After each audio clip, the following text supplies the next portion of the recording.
Assalamualaikum warahmatullahi wabarakatuh. Salam literasi. Yang terhormat Bapak Ibu Dewan Juri, perkenalkan nama saya Kirana Diandra Maiswari, kelas 9B dari SMP Mekar Arum. Pada kesempatan kali ini, saya akan mempresentasikan review buku. Teman-teman, apakah kalian mengetahui sebuah negara yang bernama Papua Nugini? Apakah kalian pernah mengunjungi Papua Nugini?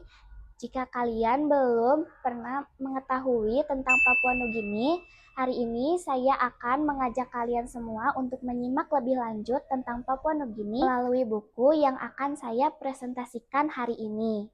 Judul bukunya adalah The Shark Collar yang ditulis oleh Zilla Barrel. Buku ini berjumlah 317 halaman, diterbitkan di Jakarta oleh Buana Ilmu Populer. Alasan saya memilih buku ini karena buku ini memiliki gambar-gambar yang interaktif sehingga dapat membuat pembaca tidak merasa bosan saat membacanya. Di dalam buku ini juga memiliki hal yang autentik. Penulisnya menambahkan sedikit kalimat yang digunakan dalam bahasa Papua Nugini. Menurut saya, ini adalah ide yang cerdas yang dapat membuat buku lebih menarik untuk dibaca. Buku ini menarik karena menghadirkan latar Papua Nugini, sesuatu yang jarang ditemukan dalam novel. Untuk mengetahui apakah hal-hal unik di atas dapat membuat ceritanya lebih memikat di hati para pembaca, saatnya saya menjelaskan sinopsis dari buku The Shark Collar. Namanya Bluing, seorang anak yang sedari kecil ditinggal oleh kedua orang tuanya yang tewas diterkam oleh hiu. Setelah kematian kedua orang tuanya, ia akhirnya dirawat oleh seseorang yang bernama Sirigen. Dialah yang akan mengurus Bluing di desa Bluing. Mereka menyebutnya Waspapi. Sirigen adalah seorang pemanggil hiu. Pemanggil hiu adalah tradisi lokal turun-temurun yang sudah dilakukan oleh para leluhur di Papua Nugini. Pada awalnya, tradisi ini dilakukan karena masyarakat pada saat itu masih mengonsumsi daging hiu. Tetapi lama-kelamaan tradisi ini berubah menjadi penghormatan bagi para dewa dan leluhur.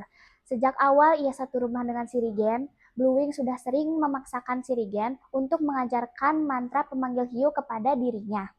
Tetapi entah mengapa Sirigen tidak pernah mengizinkan Bluing untuk menjadi pemanggil hiu.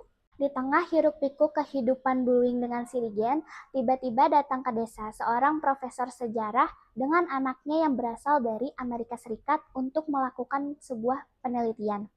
Ternyata itu bukan sekadar penelitian biasa, justru kedatangan mereka membawa jawaban yang selama ini ditunggu-tunggu. Tentu saja di dalam novel ini banyak sekali amanat yang bisa kita petik di dalamnya. Jangan pernah biarkan dendam tumbuh di dalam ragamu. Dendam akan terus menyebar dan menciptakan amarah yang tidak akan terbelenggu. Berilah ragamu rasa kasih sayang, persahabatan, ketangguhan, dan keberanian. Percayalah, itu akan memadamkan semuanya sedikit demi sedikit. Menurut saya, novel ini cocok untuk dibaca kalangan usia 13 tahun ke atas. Dan untuk memotivasi para teman-teman yang ingin memulai membaca, saya memiliki satu quotes yang mungkin akan berguna di kehidupan kita. Bangsa yang rendah dalam literasi akan selalu rendah dalam peradaban. Pramudia Anantatur.